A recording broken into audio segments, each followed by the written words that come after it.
سبحانك لا علم لنا إلا ما علمتنا إنك أنت العليم الحكيم رب اشرح لي صدري ويسر لي أمري واحلل عقدة من لساني يفقه قولي رب زدني علما رب يسر ولا تعسر وتمم بالخير أعوذ بالله من الشيطان الرجيم بسم الله الرحمن الرحيم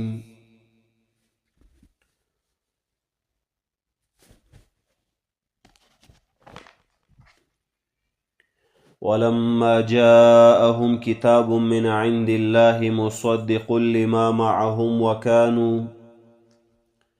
وكانوا من قبل يستفتحون على الذين كفروا فلما جاءهم ما عرفوا كفروا به فلعنة الله على الكافرين صدق الله العظيم. سورة البقرة مقصد بیان د څلورو مسائلو: اثبات التوحید، اثبات الرسالت، جهاد فی سبیل الله او انفاق فی سبیل الله. سورت څلور حصې دي.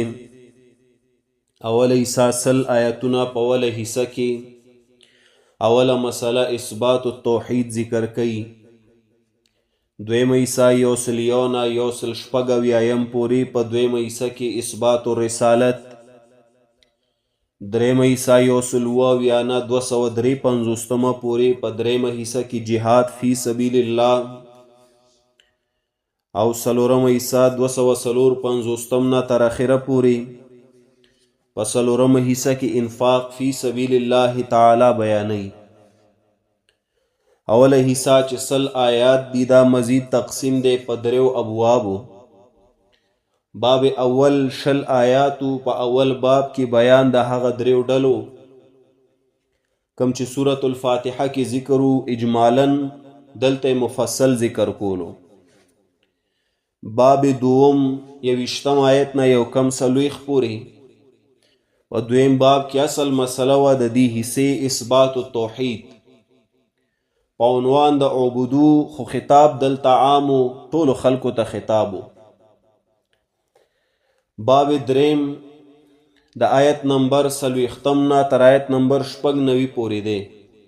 په دریم باب کې هماغه اصل مسله د دې حصې بیانوي اثبات التوحید په عنوان د عبودو، خو خطاب دلته خاص کړی دی، بن اسرائیلو ته خطاب کوي چې بن اسرائیلو تاسو خود انبیاء وارثین د هغې اولاد یې، که نور څوک مسئله د توحید نه مني تاسو خو ومنئ که نه. نو په دې باب کې خطابات دي بن اسرائیلو ته شپږ. اول رکو د دې باب 40 نه 40 پورې بطور تمهید ذکر کوي چې هغه مونږه مفصل لوسته. په دې تمهید کې شپږ خبرې وي، درې پلیتې چې هغه اصل د یهودیتو قباحتونو، د یهودیانو تحریف، کتمان حق و ترک عمل، او د دې مقابل درې اوصاف د مؤمنانو چې هغه اصل د ایمانو، صبر، صلات و ایمان بالآخرت. دا مونږ وضاحت سره لوستی و. بیا خطاب اول 40 نه 2 پورې و. په اول خطاب کې بیانو د اته نعمو ورسره 2 نقم و تتمه بالترغیب. خطاب ثانی آیت نمبر 63 نه 82 پورې په دې کې درې قباحتونه، درې پلیتې د پخوانو یهودو، څلور د موجوده او په آخره کې بیا تتمه ذکر کوله بالتخویف او بالبشارت. بیا خطاب دریم د آیت نمبر 83 نه تر آیت نمبر 86 پورې و. په دریم خطاب کې ترقی و د مخکې نه چې دې کې صرف دا درې او دا څلور و پلیتې نه وي، بلکې په دوی خلکو کې نورې پلیتې وې لکه انکارهم من الاوامر، دوی انکار وکول د اوامرو د باری تعالی نه، و اتیانهم بالنواهی، دی به نواهیو ته راتله کول نه به منع کېدل، او تتمه ذکر کړه بالزجر. بیا ورپسې خطاب څلورم آیت نمبر 80 او 83 دو آیاتو کې دې کې ترقی و د مخکې نم مخکې ویل انکارهم من الاوامر و اتیانهم بالنواهی، نو دلته وی اوامر نواهی پرېږده، انکارهم من انبیاء السابقین، دی د پخوانو پیغمبرانو نه انکار کړی دی چې مخامخ به ورته ولاړو او ویل به چې زه پیغمبر یم، او تتمه ذکر که بالزجر. بیا پنځم خطاب زمون شروع شوی آیت 190 او 90 کې. په پنځم خطاب کې ترقی د مخکې نه انکارهم من هذا النبی، پخوانی پیغمبران څه د دې موجوده پیغمبر نم دوی انکار کوي، او تتمه دلته مروړي بالزجر. په دې دو آیاتو کې دا پنځم خطاب زمونږ شروع شوی،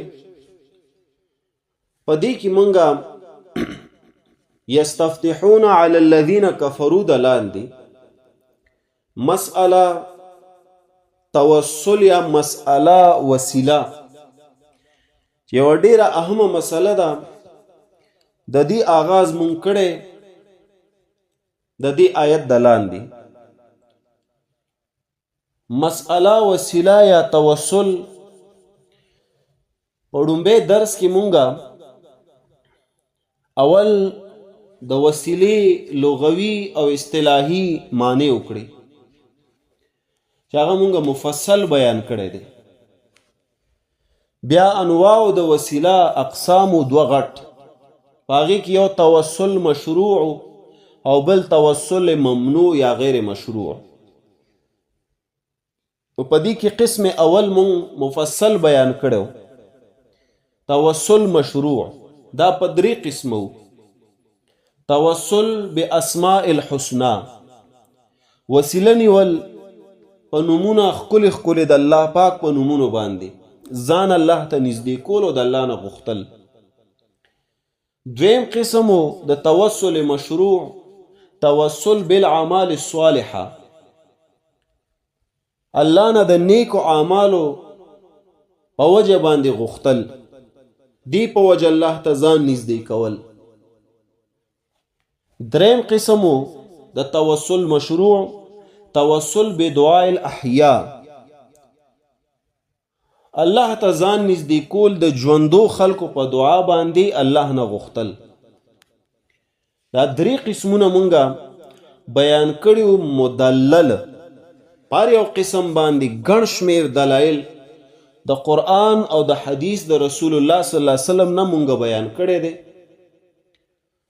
په دې اخر کې یو خبره نوٹ کړئ چې توسل بدعاء الاحیاء دا اخیری قسم چې مونږ ویلو د توسل مشروع، نو د دې باره کې یو اهمه نقطه ډیره اهمه، توسل بدعاء الاحیاء،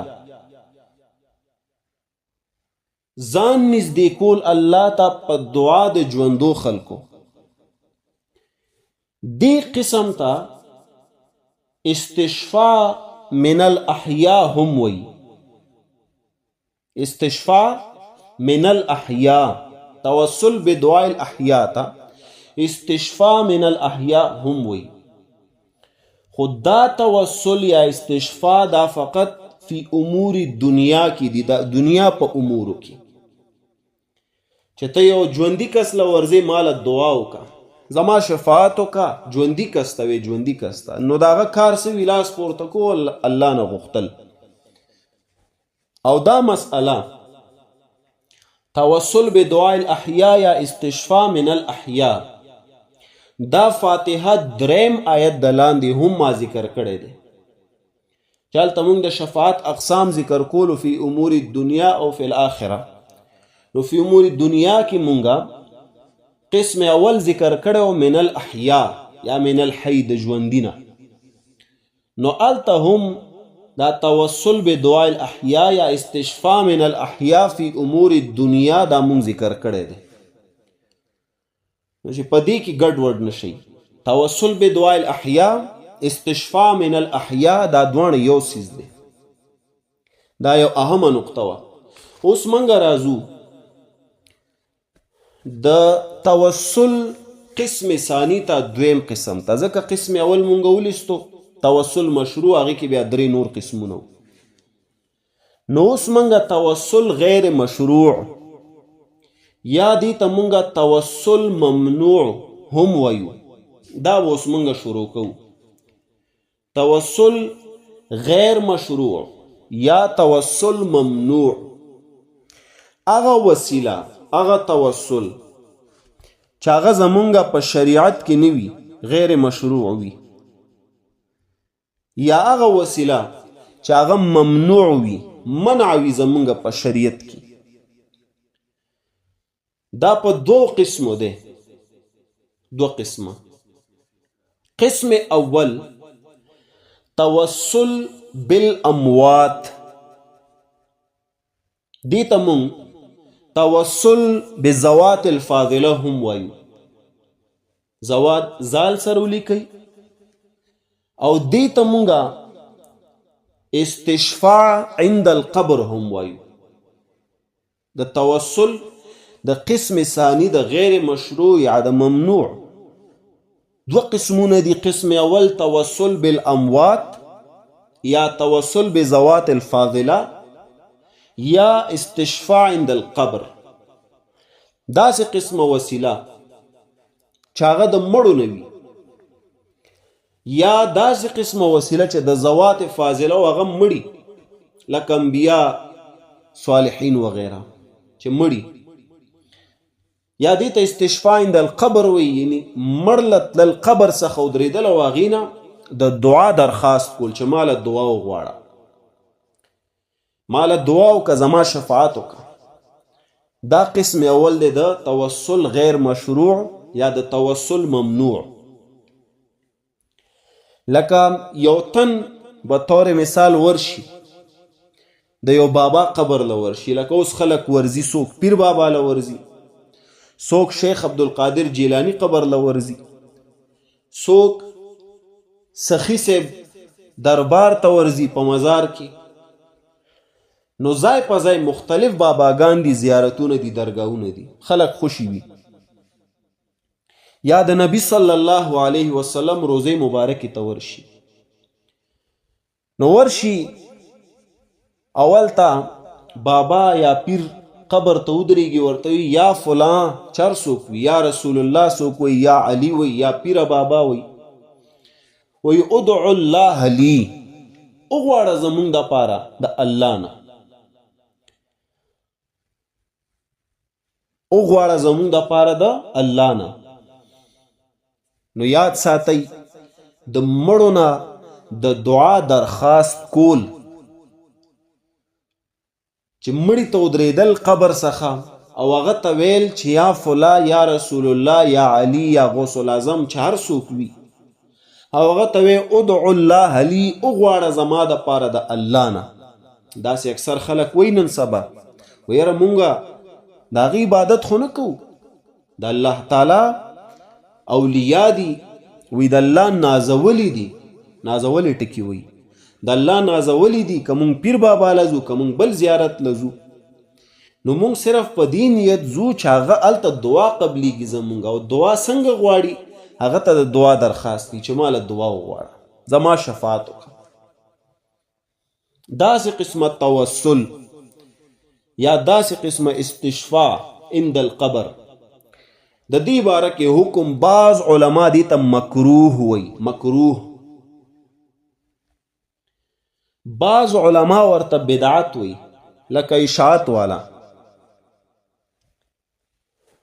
اکثر اشاعت والا او دا نور د عربم چې کوم عالمان دي، دوی بیا ورته شرک جلی وی، شرک اکبر هم ورته وی. د عربو چې څومره موجوده فتاوی دي، موجوده وی ګورئ، زه اوس فتاوی نشم ذکر کولی ځکه ما کوشش دا دی چې د درس کې مسله بیانوم خو مختصر بیانوم، ډیر مفصل نشم بیانولی ځکه وخت بیا ډیر دی. نو هغه غټې غټې خبرې به زه تاسو ته کومه، نور علما زمونږ دا درس اوري بحمد الله ځای په ځای. نو هغې ته بیا دا درخواست دی چې مونږ درله غټې غټې خبرې وکړو، لږ محنت تاسو مو کوي او لږ وګرځئ ځان له دا کتابونه واخلي چې کوم تاسو ته ذکر کوم، او دا خپله لږه مطالعه کوئ، لولئ، ځان له عبارتونه بیا روباسئ، ځکه عبارتونه چې مونږ روباسو وایو په هغې ورې کافي وخت لګي بیا. نو د عرب علما اکثر ورته شرک جلی یا شرک اکبر هم وایي. هغې فتاوی وګورئ، حجاج کرامو تم بعض اوقات کتابونه ملاویږي، په هغه کتابونو کې هم د استشفاء عند القبر ته هغې شرک ویلی ښه، بلکې دې حده پورې هغې ویلي دي چې د نبي صلی الله علیه وسلم قبر څخه شفاعت طلب کول وی دا داسې شرک دی چې څنګه شرک و ابو جهل کولو. داسې قسمه فتوا هغې ورکړی. ولې وجه څه ده؟ دا ځکه چې دې ته شفاعت پس د مرګ نه بلا اذن وی، بغیر د اجازته، او بغیر د اجازته الله سبحانه وتعالی داغه د اجازت نه بغیر چې څوک مړ شي اخو هغه بیا شفاعت نشي کولی تر څو چې د الله اجازت نه شوی، هیڅوک نشي کولی. مسئله د استشفاء چې ما سورة الفاتحه 3 آیت د لاندې ذکر کړی هلته وګورئ، مفصل ما بیان کړی.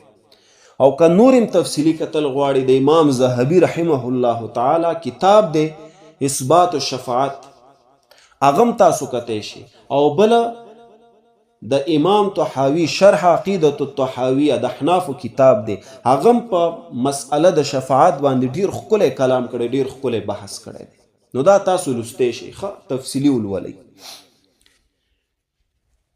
نو دې ته شفاعت بلا اذن وي، دې وجې هغې ورته شرک ویلی دی.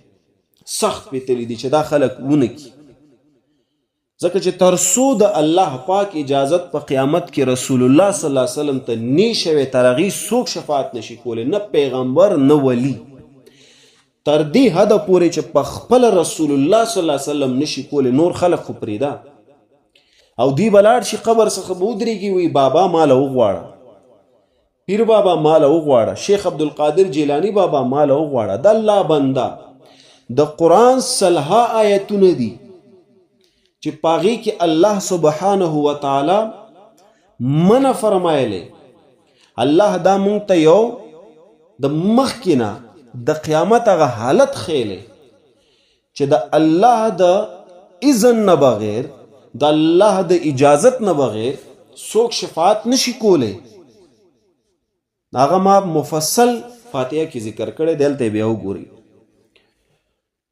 اوس د دې تردید دپاره اول چې څومره آیات دي د شفاعت، آیات الشفاعت، علماو ته خاص دی دا وګورئ. ښه علماو، زه درته فقط یو آیت بیانوم، آیت الکرسی، چې دا ټولو ته یادي، او بقایا په دې باندې ګڼ شمېر آیات دي د قرآن، هغه بیا تاسو خپله وګورئ. آیت الکرسی 255 آیت دی. د آیت منځ کې وګورئ، من ذا الذي یشفع عنده الا باذنه، څوک دی هغه کس یشفع عنده چې شفاعت بو کې خلاصول بو کې هغه څخه الا باذنه مگر په اجازت دا، یعنی داغه د اذن داغه د اجازت نه بغیر هیڅ چا کې دا جرأت نشته چې هغه شفاعت وکړي شي، نشي کولی. نو چې تو اوس پیر بابا لا، شیخ عبدالقادر جیلانی لا بل ورځي، نو آیا هغې ته اجازت میلاو شوی چې تا هغې ته ماله دعا وغواړه؟ د دې خلکو د ګندونو ته به ته حیران شي. د الله بندګانو دومره ښکلي ښکلي اقسام د توسل دا تاسو پرېږدئ، اقسام د شفاعت دا تاسو پرېږدئ، او زی هغه ګندونو طرف ته، هغه بدعات و شرکیاتو طرف ته چې هغه ستاسو اعمال دنیا او آخرت هر څه تباه کوي. ولې هغه ښکلي نومونه د الله نه ذکر کوئ چې په کور ناست او الله نه غوښتی شي؟ ولې خپل نیک اعمال نه وړاندې کړي؟ ولې په کور کې مور ته، پلار ته، رور ته، خور ته ولې نه وي، استاد ته ولې نه وي چې ماله دعا وغواړه، چې ته در په در خاورې په سر ګرځې په زیارتونو په درګاهونو؟ د مشرک عقل ته به حیران شي. نو د دې د تردید دپاره څومره آیات و شفاعت دي دا تاسو بیا وګورئ. یو آیت ما درته وښو ځکه بیا مانه وخت ډېر لی. د دې د تردید دپاره یاد وساتئ، زه به اوس دا نه ذکر کوم چې زه په دې دلیل درته ښیم، زه د دې تردید دپاره، ځکه چې زه کله اثبات د مسلې کوم، اثبات مطلب چې زه مدعی شم، دعوه کوم، او د مدعی کار سوي دعوه کول چې دا کار شته، هغه ته مدعی وي. مناظرې اصول چې کله ولولئ هغه به انشاءالله چېرته یو څو الفاظو کې به زه تاسو ته یو څو لاینونو کې مخکې چېرته بیانوم په خپلو مقاماتو کې. نو په هغې کې مونږ دا وایو من ادعا فعلیه البینه، څوک چې دعوه کوي دلیل به په هغه باندې وي. مبتدعین دعوه کوي چې شفاعت شته عند القبر، ورته ته اوس دلایل وښایه په دې د قرآن او د حدیث نه. خو موږ به مدعلی شو، موږ به د هغې د دلایلو خلاف د هغې جوابونه کوو. نو مطلب د خبرې دا زه چې اوس کوم آیات تاسو ته ذکر کوم دا د دې قسم شفاعت د تردید دپاره، د دې قسم توسل د تردید دپاره دی، نه کې د هغې اثبات باندې مونږ، ځکه مونږ نافي و، زمونږ کار څه شی دی؟ نفي کول. نو آیات و شفاعت چې څومره دي اوس یې وشمارئ، لس دي، شل دي، دېرش دي، دا به ستاسو دلایل شي، دا به ستاسو دلایل د تردید شي چې تاسو د هغې تردید کولی شي. په دې باندې یو آیت دی د سورة یونس، سورة یونس آیت نمبر دے 18، سورت نمبر دے 10.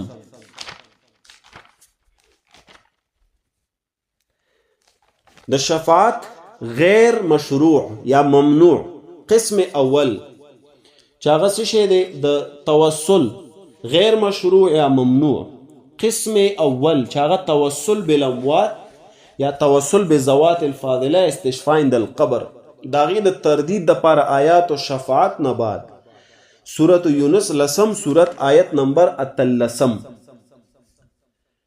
اللہ فرمائی وَيَعْبُدُونَ مِن دُونِ اللَّهِ مَا لَا يَضُرُّهُمْ وَلَا يَنْفَعُهُمْ وَيَقُولُونَ هَؤُلَاءِ شُفَعَاؤُنَا عِندَ اللَّهِ، او عبادت کی دوی بغیر د الله نه، ما هغه عبادت لا يضرهم چې نه نقصان ورکولی شي دوی ته، ولا ينفعهم او نه فائدہ ورکولی شي دوی ته، ويقولون او وی دوی هؤلاء شفعاؤنا عند الله، دا حضرات شفعاؤنا عند الله سفارشیان دی زمونگا اللہ سخا، دا اللہ پنیز زمونگا شفاعت کی، زمونگ سفارش کی، مونگا دا دی عبادت نکو.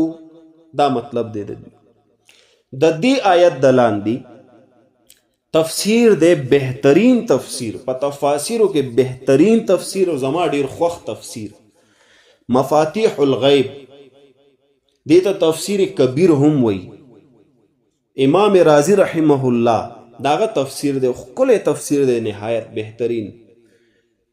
دی آیت دلان دی امام رازی رحمہ اللہ آغا دیر کل کلام کئی، آغا وی انہم وضعوا هذه الاسنام والاوثان على صور انبیائهم وکابرهم وزعموا انہم متى اشتغلوا بعبادة هذه التماثيل فإن أولئك الأكابر تكون شفعاء لهم عند الله. ونظيره في هذا الزمان اشتغال كثير من الخلق بتعظيم قبور الأكابر على اعتقاد أنهم إذا عظموا قبورهم فإنهم يكونون شفعاء لهم عند الله.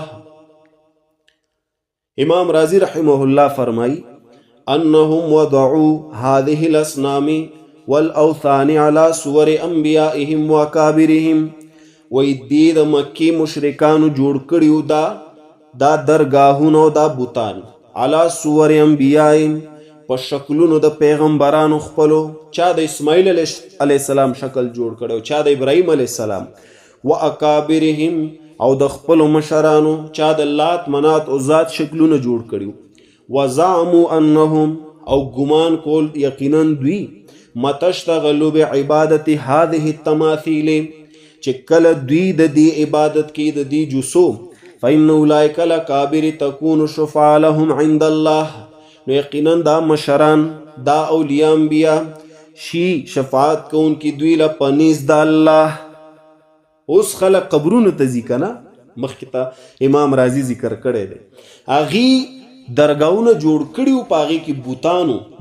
دا بوتان فرضي بوتان نه وو چې امیجنري دوی ځان نه جوړ کړی، دا شکلونه د پیغمبرانو د کابرو. نو هغې له به تلل، هلته به دعا غوښته په دې نیت باندې چې دا د الله په نیز اوچت خلک دي او یقینا پیغمبرانو اولیاو شکلونه جوړ کړي.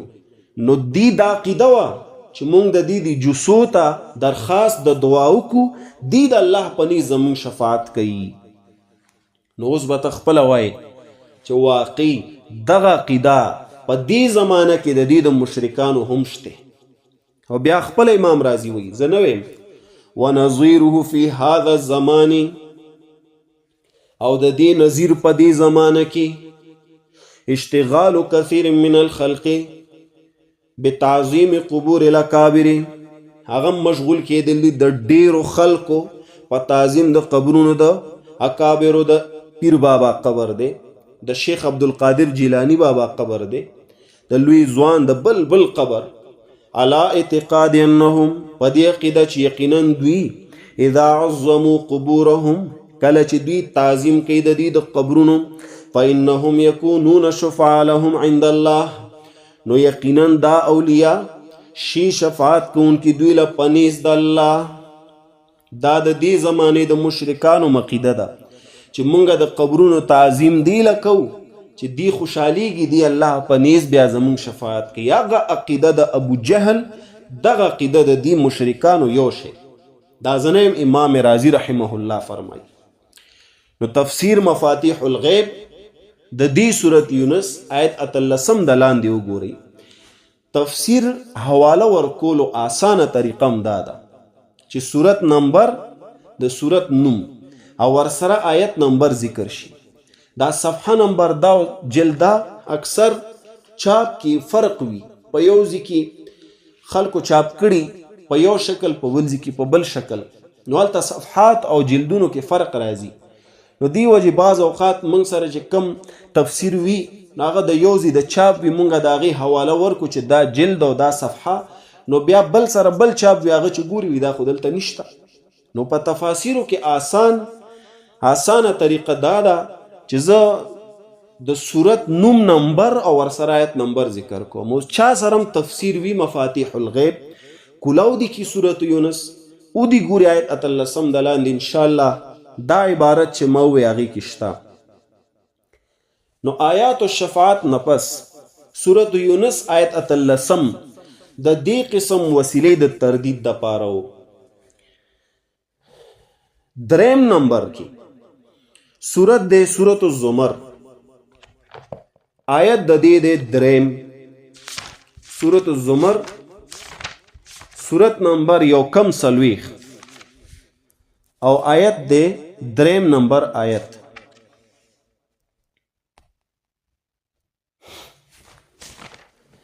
دریم نمبر آیت کی اللہ سبحانہ وتعالی عقیدہ ذکر کئی د مکی د مشرکانو ووري چې سوئی الا لله الدین الخالص والذین اتخذوا من دونه اولیاء، او هغه کسان چونی ول دی مشرکانو من دونه بغیر د الله نه اولیاء، دلته لفظ اولیاء راوړي باقاعده چې د خلکو یقین شي چاو خلق اولیاء لذي ما نعبدهم چې دی ته ولی عبادت کوي د دوی د دی اولیاء، ولی د پیر بابا عبادت کوي، ولی د بل بابا ابو جهل ته چې بچاویل تاسو ولې د دې لات منات عزات هبل د دې عبادت کوئ؟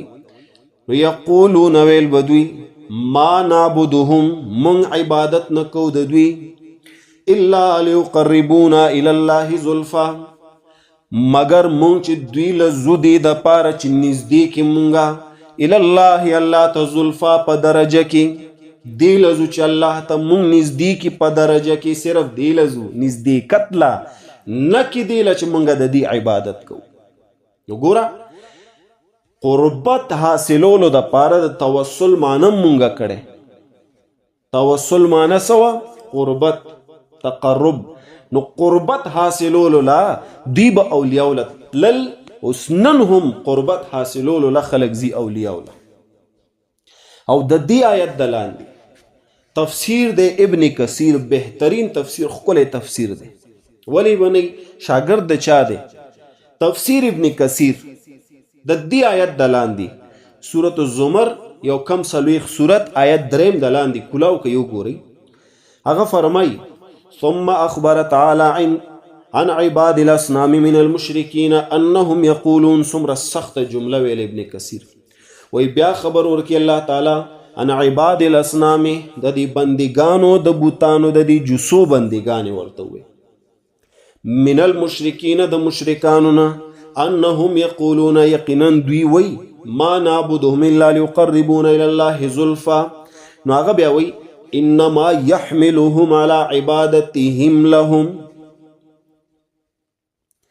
وی دوی لا آماده کون کې دوی لا تیارون کې د دوی په عبادت باندې انهم عمدوا الى اصنام نو دوی وی داسې بوتان جوړ ک بوتانی جوړ ک شکلونه ورکو د اولیاء نو په عبادت باندې دوی لا کم یو سیز آماده که مخکې وی اتخذوها على صور الملائکة المقربین فی زعمهم اونیول دی جو سوله په شکلونو د فرښتو نږدو په خپل خیال کې چې دا د فرښتو شکلونه دي دغه سیز دوی په دې عبادت باندې تیار که آماده که فعبدو تلک الصور نو عبادتو کو دوی د دې شکلونو تنزیلا لذالک منزلت عبادتهم الملائکه گویا کہ دوی د دې فرشتو عبادت برابر که د الله د عبادت سره چې د دې فرښتو دا عبادت کول دی. اصل کې ابن کثیر ورته عبادت وي. دوی لتلل دوی نه درخواست کول دا عبادت دی. نو گویا کې دا عبادت برابر کو د الله د عبادت سره چې دی بیل دا خو د الله عبادت دی کن لکه نن وی که نه وی مونږ خو پیر بابا له چې زو مونږ خو د هغه عبادت نه کوو دا خو چې مونږ هغه ته سوال کوو چې مونږ له وغواړه نو حقیقت کې دا د الله عبادت دی. ابن کثیر وی چې دی مشرکانو شکلونه د فرښتو جوړ کړیو او بیا دی دقه په دې عقیده به لګیو چې گویا کې مونږ د الله عبادت کوو. څه دپاره؟ لیشفعوا لهم عند الله فی نصرهم ورزقهم دې دپاره چې شفاعت وکړي دوی لا په نیز د الله د دوی په مرسته کولو کې او دوی لا په رزق ورکولو کې وما ینوبهم او واسطه جوړه شي د دوی من امر الدنیا د دنیا په کارونو کې صرف دی له به دی تلل دی جو سوله د فرښتو جوسې دی جوړې کړې وي دی له به تلل چې زمونږ شفاعت وکړي الله په نیز زمونږ مرستو کې زمونږ په رزق کې او زمونږ د دنیا په نورو کارونو کې د آخرت باره کې سو فاما المعاد نار چې آخرتو قیامتو فکانو جاحدین له کافرین به نو دوی داغې په باره کې انکار کوونکي او دوی کافرانو په قیامت دا حالو نن د دې مشرکانو هم دا حال دی. ورشي وګورئ قیامت هیر دی د ټولو نه محشر هیر دی در ټولو نه چې هلته به څوک بیا مونږ بچ کوي او دلته درګاونو ته خوشي وي باباګانو ته اولیاء له خوشي وي چې اولیاء به مونږ بچ کوي هلته به دې څوک بچ کوي. بیا ابن کثیر د قتاده رحمه الله د سدي او د نورو قول ذکر کړی دی د دې لیقربونا الی الله زلفا د لاندې هغه وي ای لیشفعوا لنا لیقربونا معنی کوي ای لیشفعوا لنا ويقربون عنده منزلا دې د پاره چې زمون شفاعت وکي او مونږ نږدې کی الله ته په درجه کې ولهذا كانوا يقولون في تلبیتهم، هغې چې به کله حج کول، حج کې تلبیه وي که نه وي، نو دې دپاره هغې به ویل به په خپله تلبیه کې دا حجو فی جاهلیتهم، کله چې به هغې حج کول په خپل جاهلیت کې. اوس هم حجاج ځي جاهلان، عقیدې نه زده کړی، توحید نه پیژني، سنت نه پیژني، جاهل حاجیان ځي او دی حج کوي. نو دی به هم تلبیه کې ویل. اوس هم په تلبیه کې دا بدبخته تلبیه هلته وي او دلته چې راشي نو درګاهونو ته پروزي. مشرکانو د مکی به څه ویل؟ لبیک لا شریک لک، لبیک حاضر یو تا ته الله. دا د ابوجهل الفاظ دي، دا د نور الفاظ دي. لا شریک لک، نشته حصهدار ستا. دا خو نن مسلمان هم وي، خو مخکې به یې څه ویل؟ الا شریکن، مگر شته دی شریک، هو لکه چې هغه ستا شریک دی، تا څه کړی؟ تملکوه، تا ورله اختیار ورکړی، تا شریک کړی دی هغه. وما لکه، او هغه هم ستا د پاره دی، ستا شریک شته، تا ورله اختیار ورکړی دی. نو دی په دې عقیده باندې بتلل او دی به ځان ته موحدین هم ویل چې مونږ د الله عبادت کو، مونږ د بابا عبادت نه کو. الله ورله درجه ورکړی، د الله نازولی دی. پام الفاظ درته یم، د الله نازولی دی، ځکه الله خبره مني. اوس هم دا خبره کوي. نو دا بل آیت شو په تردید د دې قسم توسل. حدیث دی د رسول الله صلی الله علیه وسلم، دا په 4 نمبر شو. حدیث دی د رسول الله صلی الله علیه وسلم. عائشہ صدیقہ رضی الله تعالی عنها هغه نقل کړي، قالت، عائشہ وی، قال رسول الله صلی الله علیه وسلم فی مرضه، ویو فرمایل رسول الله صلی الله علیه وسلم په خپل بیماری کې بیمارو، الذي لم يقم منه، هغه بیماری چې نشو پاسې دی د هغې د وجې داسې بیمارو. نو سیف او فرمایل د بیماری په حالت کې، ځکه رسول الله صلی الله علیه وسلم ته علم غیب خو نو، هغه ویل کېدی شي زه وفات شم. نو هغه دا الفاظ ویل، لعن الله اليهود والنصارى اتخذوا قبور انبیائهم مساجدا. وی د لعنت د الله دی په یهودو نصرانیانو باندې، اتخذوا قبور انبیائهم مساجدا، چې ونیول هغوی قبرونه د خپلو پیغمبرانو مساجدا، جماعتونه، مساجد جوړ کړي. په مساجد کې خلک څه کوي؟ په خپله قضاوت کوي. مساجد کې خلک چې ځي که مونځ کوي که ذکر کوي، اخره کې دعا غواړي د الله نه. دوی تلل هلته به یې دعاګانې غوښتې. د بخاري 1490 نمبر حدیث او مسلم کې هم دی 1529 حدیث دی. وی ګورئ په دې حدیث کې یو اهمه خبره، دلته یو اشکال واردېږي، هغه اشکال به هم دلته ختم کړو، ځکه مخکې به بیا زه ذکر کوم نو همداسې به تېرېږم. اشکال دا دی چې یهود خو زه ټیک د هغې پیغمبر خو معلوم چې وفات و قبر معلوم، د نصارا پیغمبر عیسی علیه السلام خو نو وفات. او بل خبره د نبی کریم صلی الله علیه وسلم او د عیسی علیه السلام ترمنځ بل پیغمبر هم نشته. نو بیا په حدیث کې څنګه وی چې لعن الله اليهود والنصارى اتخذوا قبور انبیائهم، قبرونه د پیغمبرانو خپلو، انبیا خو ځه انبیائهم یهودو ته ټیک شو، نصاراو ته څنګه؟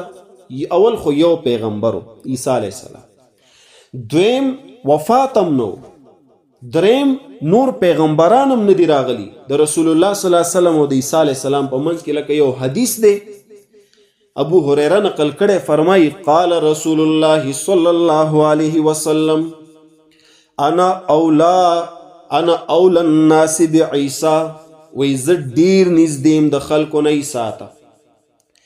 الانبیاء ابناء علات، څنګه نږدې؟ داسې پیغمبران اولاد دی د یو پلار.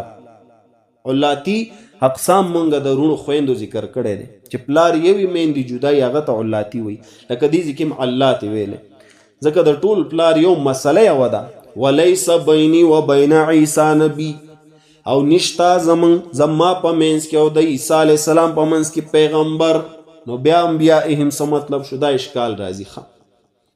د دې ګڼ جوابات دي. اول جواب، په دې حدیث کې چې انبیا هم راوړې، د دین مراد انبیا او کبار کبایر د دې مشران هغه ته مراد دي. لکه یو حدیث دی د جندب پر روایت باندې، جندب پر روایت، جندبون حدیث کې لفظ راغلی دی، هغه د پاره جندبون نوم راغلی.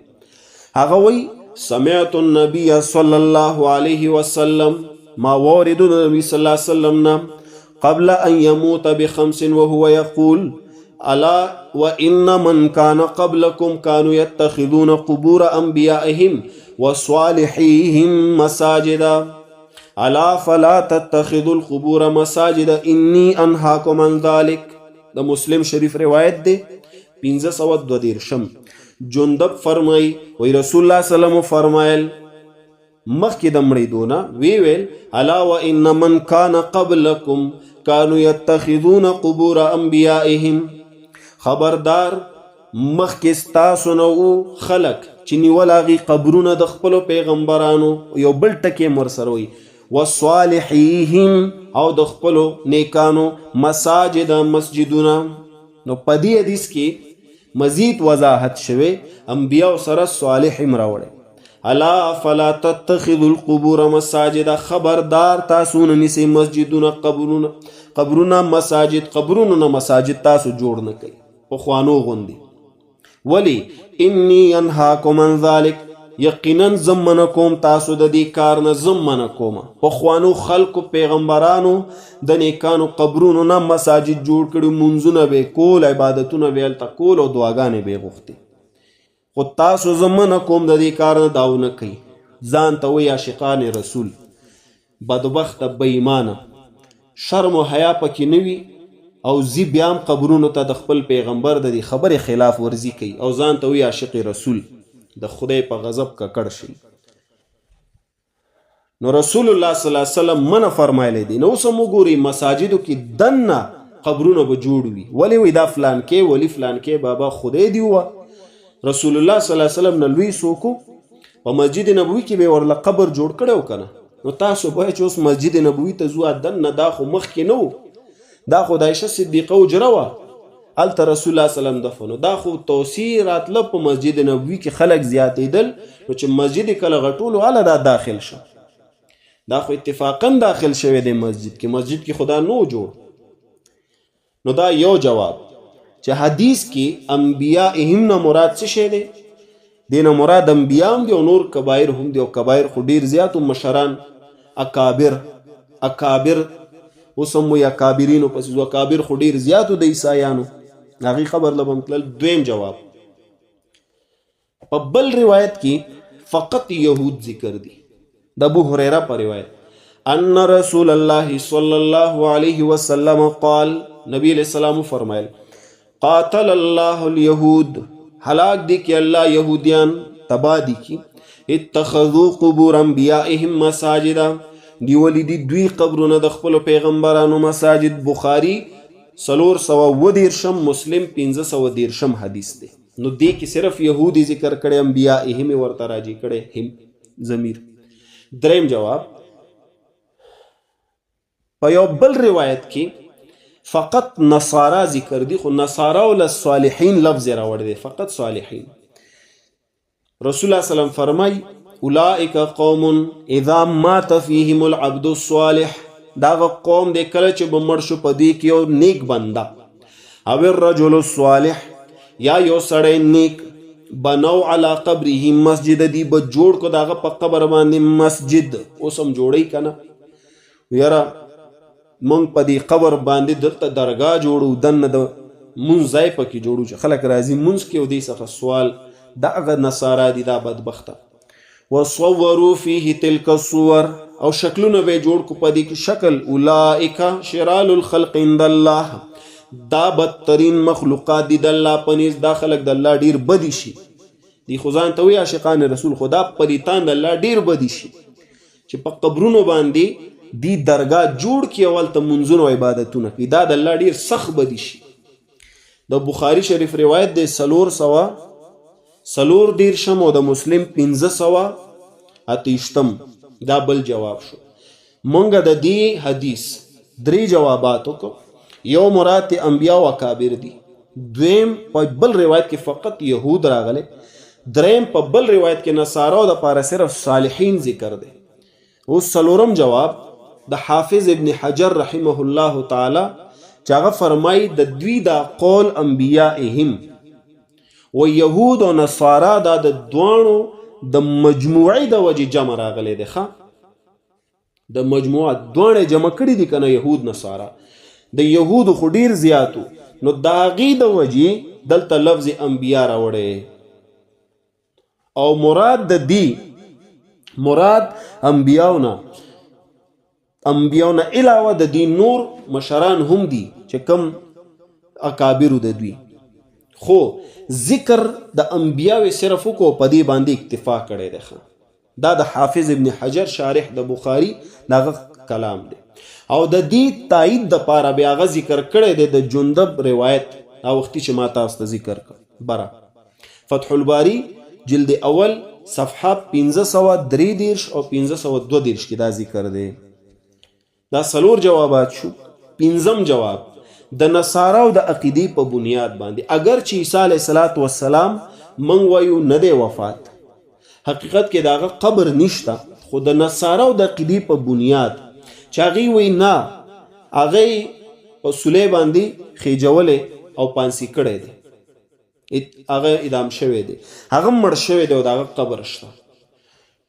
نو دا پنځم جواب چې د نصارا او د عقیدې په بنیاد دلته انبیاء هم راوړی، نو مطلب ستاسو د عقیدې په بنیاد تاسو وایئ چې هغه مړ دی وفات دی او قبر ته ځئ.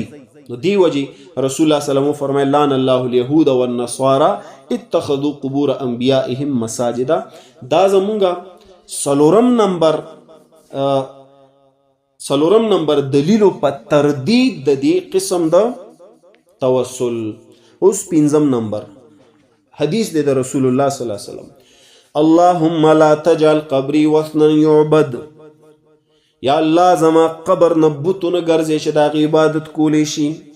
اشتد غضب الله علی قوم، د الله سخته غصه د پاغه قوم اتخذوا قبور انبیائهم مساجدا، چې نیولي دي دوی قبرونه د خپلو پیغمبرانو مساجدا جوماتونه.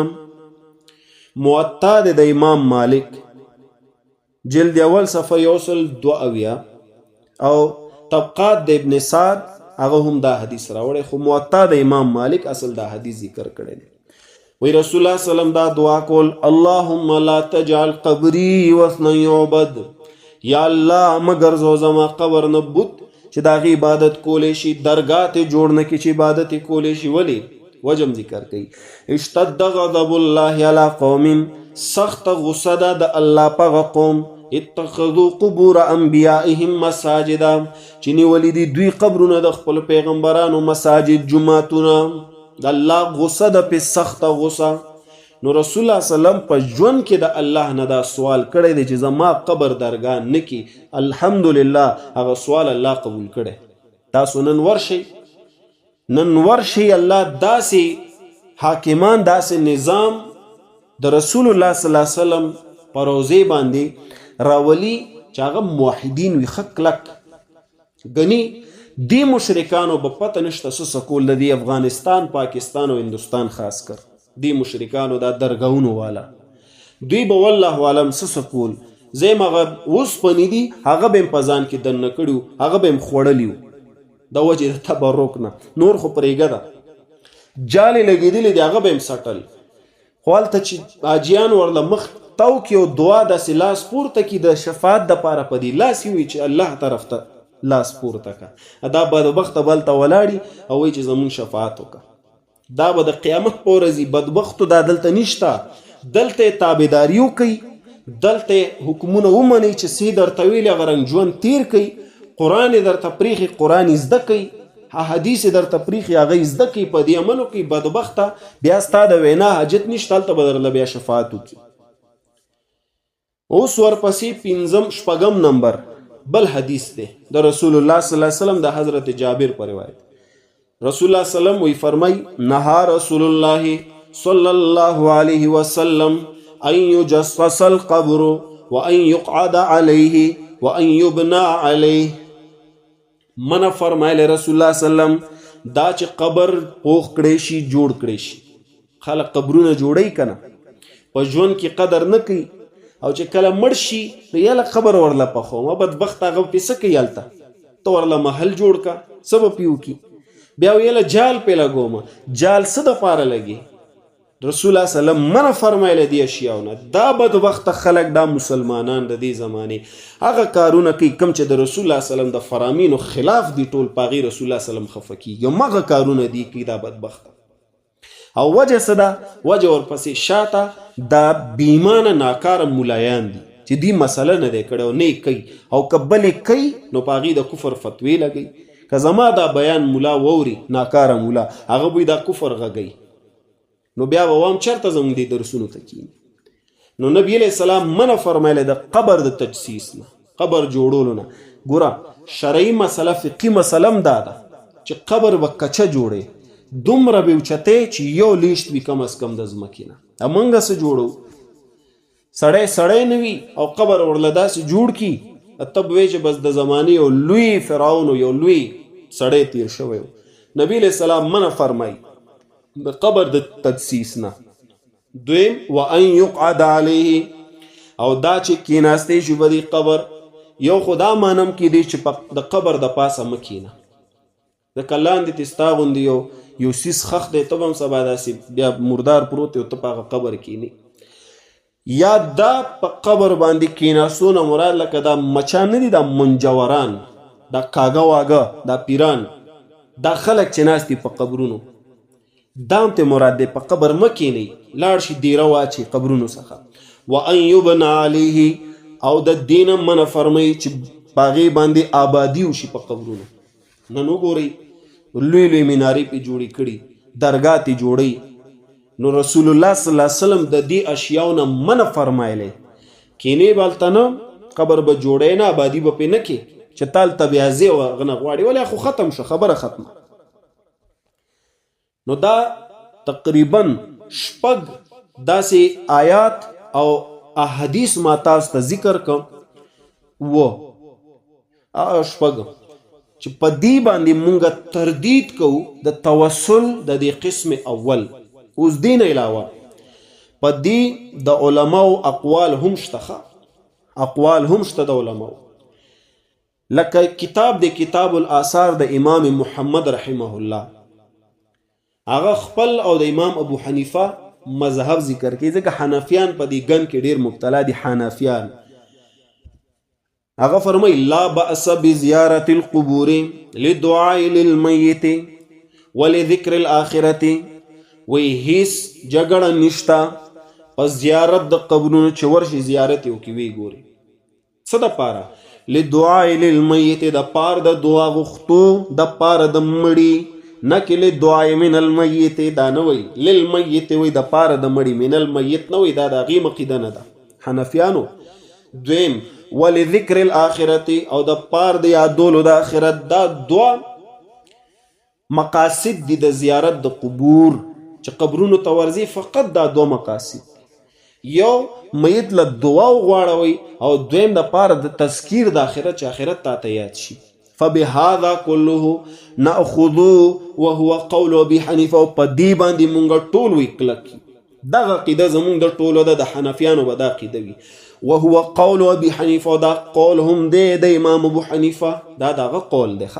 نو چې ځان ته څوک حنفي وي او بیا دلته خفي شي او لاړ شي قبرونو ته، دا بدبخته ځان ته به مفتي مناظر وي چې ګوري قبر څخه به ناست. دا هم تاسو په دې کې شمار کوئ. شپږ دلایل مونږ ذکر که د پاره د تردید د دې توسل د دې قسم. دا پکې وم قول د امام محمد او ابو حنیفه او د نورو. اوس اتم نمبر امام ابن تیمیه رحمه الله، ډیر لوی عالم دی، هغه ډیر ښکلی کتاب لیکلی دی او دا لازم دی هر عالم سره چې دا کتاب وي. کتاب نوم یې دی قاعدة جلیله فی التوسل والوسیله، د امام ابن تیمیه رحمه الله. څومره اوریدونکي ملګري دي، خاص کر علما، دوی دا کتاب ځان ته واخلي، ځکه په دې کې هر یو عبارت د کتو د لستو دی. زه فقط یو عبارت د پاره د شوق او د پاره د ترغیب ستاسو دا یو عبارت ویم چې څه ښکلی کلام یې کړی دی چې وی ګورئ او بیا نور تاسو کې شوق او جذبه راشي خپله ځان له واخلي دا کتاب پی ډي اف کې شته نو بیا ځان ته دا ډاونلوډ کړي. د امام مالک رحمه الله په باره کې بعضې خلکو یو روایت مشهور کړی دی چې امام مالک رحمه الله هغه د دې قسم د وسیلې قایلو هغه ته نسبت کړی دی او دا کتاب چې کله ګوري قاعدة جلیله فی التوسل والوسیله دا د سورة النساء 4 شپیتم آیت د لاندې بیا تاسو دا عبارت لستی شي. هغه فرمای کذب علی مالک مخالف لاقواله واقوال اصحابه والتابعین وی دروغ دی په امام مالک ولی ځکه مخالف دی داغه د نور اقوالو داغه د ملګرو د شاګردانو د اقوالو او د تابعینو ځکه دا دروغ دا یو روایت دروغ دی ځکه داغه نور اقوالو ګوره د دې خلاف دی ټول داغه شاګردانو ګوره د دې خلاف وافعالهم التي نقلها مالك واصحابه او داغه کارونو هم چې نقل کړي غیله مالک او داغه ملګرو ونقلها سائر العلماء او نور علماء چې نقل کړي دا ټول داغه خلاف دي. لم يكن احد منهم لم يستقبل القبر نو یو تنم د دوینا چې قبر طرف ته دوی مخ کړي قبر طرف ته نه دی مخ کړي للدعاء لنفسه دا پار د دعا د خپل ځان فضلا عن ان يستقبله ويسبوشي ان يستقبله کا روح او کی خپل ويستشفي به او شفاعت اغواړي په دی الفاظو یقول له یا رسول الله اے د الله رسول اشفع لي او ادعو لي او يشتكي اليه المصائب في الدين والدنيا ويسبوشي ذا سبوشي چې څوک د رسول الله سلام قبر ته مخ کی او داغه شفاعت وغواړي د شفاعت طلب وکي او وی اے د الله رسول اشفع لي زما شفاعت وکا او ادعو لي یا زما د پاره دعا وغواړه او یشتکی الیه المصائب فی الدین والدنیا یا فریادو کی بیانو کی هغه ته خپل مصائب تکلیفونه د دین او د دنیا او یطلب منه یا غواړي دا غنو من غیره من الاموات یا بغیر د رسول الله صلی الله علیه وسلم د نور مړو نور مړي سو من الانبیاء د انبیاءونه والصالحین او د صالحان نیکانونه او من الملائکه الذین لا یراهم یا دا ملائکونه چې دوی نه دی تنخکاری ان یشفعوا له چې شفاعت کی د دی او یشتکی الیهم المصائب یا غی تخپل تکالیف بیان کی نو سبو شي کسوب داسی وکي. امام ابن تیمیه وی چې ته بیا نور باباګانو لذي نو بیا وسکیږي چې او تن رسول الله سلام ته مخ کی رسول الله صلی الله علیه وسلم ته نور پیغمبرانو ته نور نیکانو ته یا ملائکه یادی چې زما شفاعت وکا په تکالیفو کې په مصائبو کې بیا غ فتوا په لګي چې څوک داسې کوي فإن هذا كله من فعل النصارى وغيرهم من المشركين نو یقینا دا ټول چې څومره د عقیده رستو ذکر شو دا د نصارو د فعل نه دی وغيرهم او دا غینه بغیر د يهودم دی من المشرکین د نور مشرکانو نم ومن ضاهاهم او دا غچا هم چې مشابهت لري دوی سره د چا سره د يهودو سره د نصارو سره د مکی د مشرکانو سره دا غچا هم دا عقیده ده چې دی سره مشابهت لري مشابهت څوک لري من مبتدعه هذه الامه د دی امت بدعتيان دا پټکو والا چې ګوري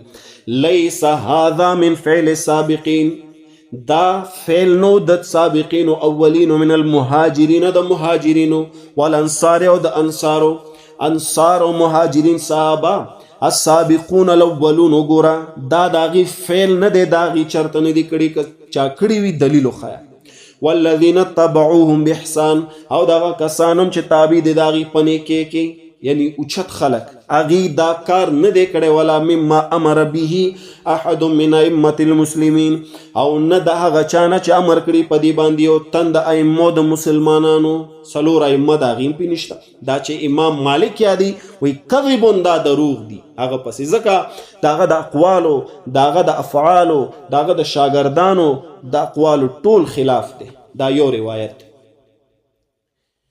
بیا وی وهكذا يبطل هذه القصة من جهات عديدة، او دا شان باطله ده دا قصه د ګڼ وجوهاتونه. یو من جهت اسنادها و متنها، د وجد سند دا غین او د متن دا غی. سند داسې نه دی، متن پکې داسې نشته، ځکه متن هم د هغه د اقوالو خلاف، سند هم صحیح نه. یو ومن جهت مناقضتها، او د وجد مخالف کېدو دا غنه. د څه شي مخالف؟ للمعروف المشهور من مذهب الامام مالک، داغه مشهور او معروف مذهب د امام مالک داغي خلاف دی. نسب الیه کذبا، چې نسبت شوی هغه ته د دروغو. نو یو سند او متن ټیک نه. دویم داغه مشهور او معروف مذهب خلاف دی دا روایت. دریم وبمناقضتها لمذاهب الائمه، او د نور ائمه د مذاهب خلاف. وما كان عليه خير القرون من سلف هذه الامه، او نشته پدی باندې یو د خیر القرون د سلفونه د دی امت هیڅ کم پی نشته، د دې ټولو خلاف دی. دا وجوهات قاعده جلیله فی التوسل والوسیله، بهترین کتاب دی د امام ابن تیمیه رحمه الله. تاسو ګورئ د سورة النساء 4 آیت د لاندې هغه دا تفصیل کړی دی، تاسو لوستی شئ. او بقایا نور هم پدې کې داسې عبارات د ابن تیمیه شته چې هغه د لوستو دي، د کتو دي، ټولو ته خاص دی. دا خامخا وګورئ، دا کتاب واخلئ. 9 نمبر قصیده نونیه د امام ابن تیمیه د شاګرد ابن قیم، بهترین عالم. هغه قصیدی بیان کړي او پس قصیدو کې هغه وی ولقد اتوا الى العباس يستسقون من قحط وجدب زمان، هذا وبينهم وبين نبيهم عرض الجدار وحجرة النسوان، فنبيهم حي ويستسقون غير نبيهم حاشا للإيمان. قصیده نونیه کې ابن قیم وی ولقد اتوا الى العباس يستسقون من قحط وجدب زمان، او په تحقیق سره للخلق حضرت عباس ته روایت ته اشاره ده چې کوم ما مخکې ویلې. یستسقون من قحط وجدب زمان، وجدب زمان، نو هغې د باران طلب کول، د باران د پاره راغلیو د حضرت عباس په څنګ کې، لکه عمر فاروق راغلی او نور صحابه. د باران د طلب د پاره په کومه زمانه کې؟ من قحط وجدب زمانی، پاغه سخت خشک ساله کې او پاغه زمانه د قحط کې داغي د وجې راغلی دي. هذا وبينهم وبين نبيهم عرض الجدار وحجرة النسوان، دا هغه وخت دا کار شویو چې کله د نبی صلی الله علیه وسلم په منځ کې او د دې په منځ کې، د دې خلکو په منځ کې حجره پاغې کې شامل او حجره هغه وخت کې دوی عباس لتلی دي. فنبيهم حي ويستسقون، نو د دې خلکو په عقیدې باندې چې دی پیغمبر په قبر کې ژوندی دی. فنبيهم حي ويستسقون، نو پیغمبر د دې ژوندی دی او د طلب د دعا کوي د بل چانه. غیر نبیهم حاشا للایمان، دا خو ډیر افسوس دی، دا د ایمان نه لري خبره ده د ایمان والو د پاره چې پیغمبر ژوندی دی په قبر کې او دوی زی دغه تر ته وایي چې دعا وغواړه، نو دا خو د ایمان والو نه بیا ډیر لري خبره، پیغمبر پرېږدي تر پسې. خو نه، امام ابن قیم رحمه الله طنز کړی په دې خلکو چې تاسو وایي ژوندی دی او تاسو ګوري صحابو ته، هغه بیا هم تللی دی عباس ته او هغه ته وایي چې دعا وغواړه. نو ستاسو د عقیدې موافق دا خو بیا ډیر زیات معاذ الله معاذ الله د ایمان نه لرې شو صحابه. نو امام ابن قیم رحمت الله علیه هغه تایید د دې خبرې کوي چې وسیلې د پاره به قبر ته نه ځي او د رسول الله صلی الله علیه وسلم ذکر یې کړی د هغه قبر ته چې تاسو لاړ شئ او هلته استشفا عند القبر کوو. 9 شو. اوس 10 نمبر تفسیر د روح المعانی د سید محمود آلوسی رحمت الله علیه، دا بهترین تفسیر دی. سورة المائده آیت نمبر دی 15 داغی د لاندې وی هغه وی وتحقیق الکلام فی هذا المقام تحقیقی کلام په دې مقام کې ان الاستغاثة بمخلوق وجعله وسيلة بمعنى طلب الدعاء منه لا شك في جوازه. وی تحقیقی کلام په دې مقام کې څه شی دی؟ ان الاستغاثة یقینا فریاد بمخلوق مخلوق ته او ګرځول هغه وسیله په معنی د طلب د دعا داغه نه. نو بیا وی لا شک فی جوازه، هیڅ شک نشته د دې په جایز کېدو کې. ان کان المطلوب منه حیا کچری چانه چې غوښتې شي هغه وي ژوندی، بیا شک نشته بالکل چې څوک ژوندی وي ورشه ورته طلب د دعا وکړه، ووایه چې دعا راله وغواړه. خو په د دې په جواز کې شک نشته. البته که ژوندی نه وي بیا مخکې څه وي؟ ولا يتوقف على افضلیته من الطالب، او د دې دا جواز په دې باندې موقوف نه دی چې دعا غوښتونکی شخص هغه د مرتبې په دعا دغه چانه غواړي چې افضل وي، نه، په دې خبرې باندې دا موقوف نه دی. هر څوک د یو بل نه دعا غوښتی شي، دا نه چې زه به افضل لزم، زه ادنا یم هغه افضل دی زه به هغه لزم، نه، کله کله افضل ادنا ته هم ویلی شي. بل قد یطلب الفاضل من المفضول، بلکې اکثر زیاتر اوقاتو کې اعلی مرتبه والا د کم درجه والو نه هم د دعا درخواست کولی شي.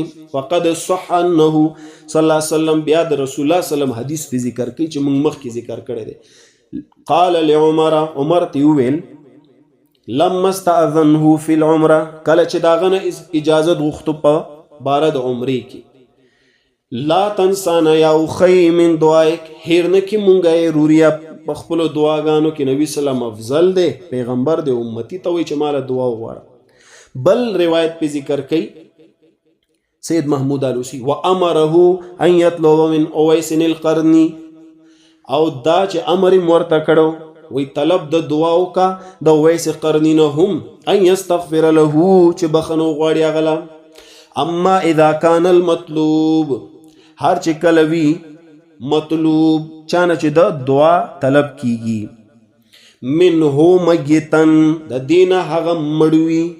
ګوره اوس خبره کوي که ژوندی وي خیر دی، د ژوندو باره کې رسول الله صلی الله علیه وسلم ویلې ورشه دعا ته وغواړه.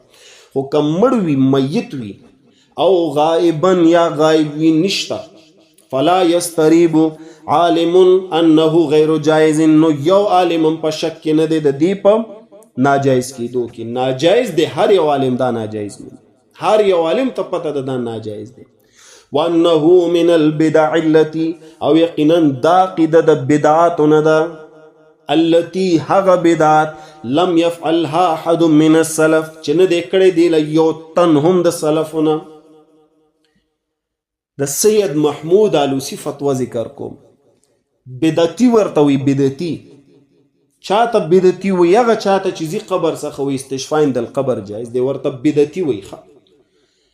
دین علاوه 11 نمبر وګوره، 11 نمبر فتاوا د رشیدیه جلد 2 سوال ذکر کړی د شاه اسحاق رحمه الله، دا خپل کتاب هم د 40 هغه کې دا سوال شته د شاه اسحاق. او شاه اسحاق خلک وی دیوبندی نه دی، شاه اسحاق کوم ځای د دیوبندیانو پلارو کنو، د دیوبند نه مخکې رشید احمد گنگوهی فتاوا رشیدیه جلد 2 کې هغه دا سوال د شاه اسحاق ذکر کوي، ګویا کې تایید کړی دی.